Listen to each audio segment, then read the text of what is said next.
Well, you're definitely not going to want to mess with these guys and gals. We are joined by the Marine Corps Martial Arts Program, and interestingly enough, they earn belts just like any other martial artist. We're talking brown all the way to black. We're joined by Captain Juan Torres. Thank you very much for joining us. Oh, thank you. It's great.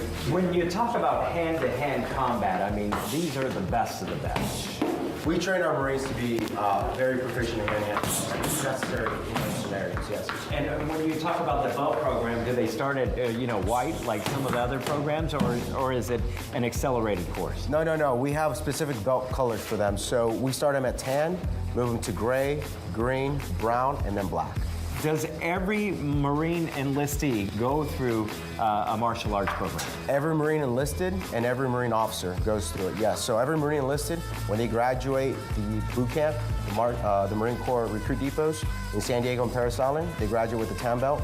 And every Marine officer, when they graduate TBS, the basic school, they graduate the tan belt as well, and they progress from there. So what is it, more hand-to-hand? Is it disarming people? How does that work out? Actually, the program is based on 3 basic disciplines: the mental discipline, the physical, and the character.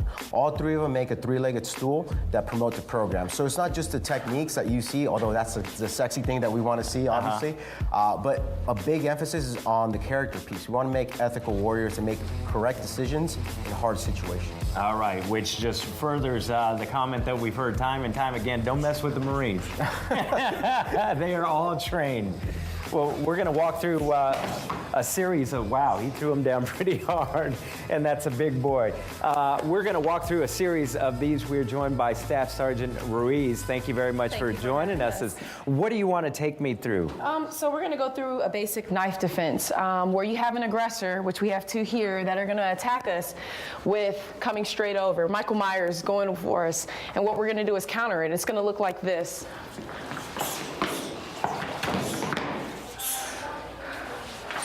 That easy, huh? And we're going to get you to be proficient in it, and that's going to be one more tool for your toolbox. Okay.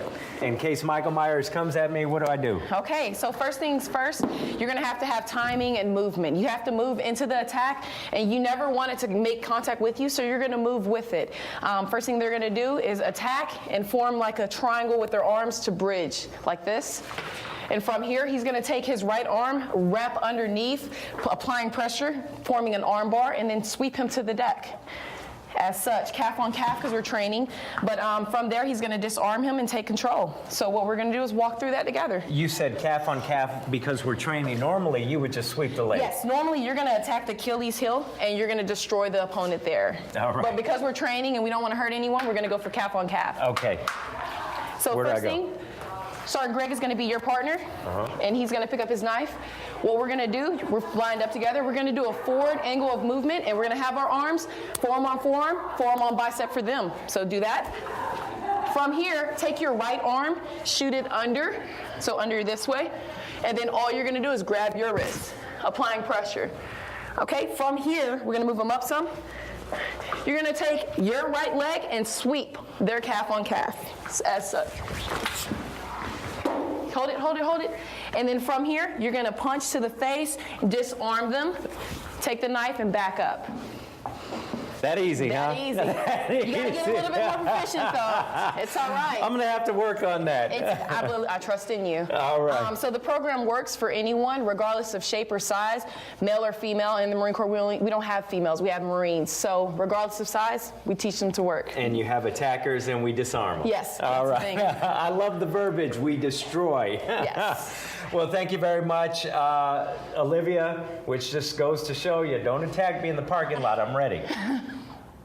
Oh, yeah, you're ready, Javier, and we are ready out here. You don't want to mess with who you're inside the gym with, and check this out. We don't want to mess with these Marines out here either. Let me introduce you to Sergeant Derek Patrick and introduce this team to me. We have working dogs and handlers, and this is an important part of the military service. Absolutely. This is Corporal Clemens and her military working dog, Denny. They're a patrol explosive dog. The dog's able to sniff out explosive odors, as well as do some bite work on the patrol side of it. This is Corporal Hutchins. She's going to be our suspect for the day. And then the black lab down there is going to be military working dog Red, and his handler, Corporal Crisp. So how many hours go into training with these dogs? We see this often in our local law enforcement agencies, and I guess the concept is the same. It's the exact same. On a daily basis, we sustain the training that these dogs have had and the handlers have had, and we just every day work on that bond that they have together, and then sustaining the odors that the dogs detect, and then the bite work as well. All right, so they are working dogs. Let's put them to work this morning, and I know that there are some explosive type devices hidden right in front of 3TV. Is that right? What are we going to see here? Yes, ma'am. I planted and it's ingredient that makes up some explosives that we've seen on deployments. Military working dog Red and Corporal Chris will show you how we work the detection, and then we'll show you some bite work after that. All right, let's go. Good luck to Red. And we've got a lot of people out here in our parking lot. We have the Marine soccer team. We've got several trucks here, and none of this seems to be distractions to Red. Not at all. His drive is straight for that odor. And what you see here is he gave that final response. He lays down once he finds that odor. And for him, he gets that toy from his handler, and that's all he's working for. And at the end of the day, they're still a dog, so they may run around and I love that. a little potty break. So you make yourself at home. You have certainly earned it. Okay, so now we know that Ashley, who we know as Ashley and a member of the U.S. Marine Corps, is dressed in the suit that signifies trouble, right? I'm standing behind you too, Sergeant. Right. No worries. Yes, so she's aggressing towards the dog. This dog is trained, to apprehend some type of suspect. So then, if for whatever reason we need to use that force, we're able to put the dog on that suspect. And what about the transition? So now, how do you handle the dog while it's in this attack mode? So, like I said earlier, with the training of ours that we do, there's that obedience training between her and her handler. So the handler just says, "Hey, Denny, out," and then that dog will let go of that suspect. Wow. So these become, they're an integral part of your day and all of your training. And then, I love that we saw, you reminded us, they're just regular dogs as well. So they got to tinkle where they want a snack, and they want a lot of love, don't they? Absolutely. A lot of love from their handlers, and they love to work. And at the end of the day, like you said, they're still dogs. So very impressive, and everything went perfectly as planned. And all of those people who are behind our photographer too. Nothing is a distraction to these animals. That's pretty impressive. Right. There is some things that come to distractions, like toys and whatnot, but when it's time to work, those dogs know it's time to work. Well, you can see these dogs in action, and they are so impressive. Actually, tonight the demonstrations are taking place at Civic Space Park at Mesa Riverview Park. So we put that information up on the screen, and we're going to have it on azfamily.com because it's part of the Marine Week celebrations. And we want to thank you so much for your time, and all of you, including you, good-looking dogs, thank you so much for your service and for your demonstration out here. Thank you. We'll send it back inside. April, was that a wow or what?